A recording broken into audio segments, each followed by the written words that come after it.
Hi, I'm CC. In this video we'll guide you through the basics of CrownCAD's Weldment design to help you master design workflow efficiently. This lesson covers the basic operations in the Weldment design module, customizing Weldment profiles, create a new part, draw a 2D sketch on the front view datum plane, save it as a Weldment profile, choose the standard and type for the current profile storage, and enter the profile name 100 multiplied by 100 multiplied by 8. Creating structural members, create a new part, name it base support, enter the modeling interface.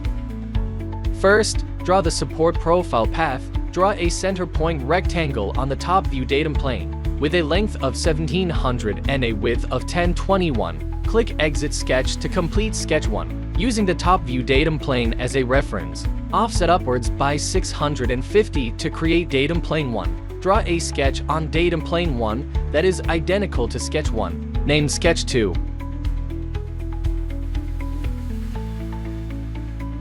Click the drop-down menu for drawing sketches, choose 3D Sketch, connect the four corners of Sketch 1 and Sketch 2 with straight lines using the line command, exit the sketch, and complete the overall support path. Switch the toolbar tab to Weldment, open the Weldment toolbar, execute the structural member command, choose the member type as square tube, with a specification of 100 multiplied by 8. Group 1 path selects the rectangular profile line in Sketch 1. Click New Group. Group 2 path selects the rectangular profile line in Sketch 2. Click New Group again. Group 3 path selects all lines in the 3D sketch. Select Group 1 in the groups. Expand the path settings options. Change the join method to butt join 1. Select Group 2. Change the join method to butt join 1. In the group options, select Group 1. Expand the profile settings options. Click the penetration point dialog box. Click the Find Profile button. In the graphics viewport, select the lower left corner DN of the profile to position the component profile inside the path. Select other group penetration points in turn, so that all entities are inside the path. Click OK to complete the structure creation.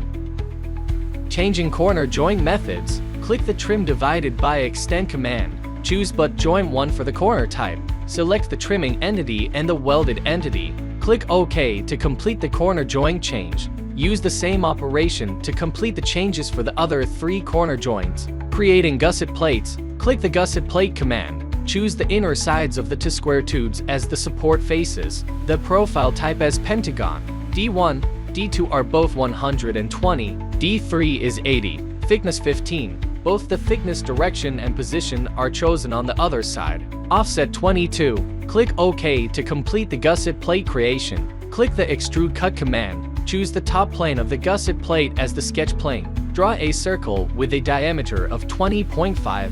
Set the Extrude Cut parameters to complete the installation hole feature. Click the Feature Mirror command and select Entity Mirror. The mirror plane is the right view datum, and the solid mirror operation of the gusset is completed. Again, use the front view datum plane as the mirror plane to complete the creation of 4 gusset plates. Creating a top cover, click the Top Cover command. Choose a surface to cover. Thickness ratio is 0.7. Corner treatment, choose chamfer 3. Other parameters are default. Create the top cover. Use the same operation to complete the creation of top covers at other locations.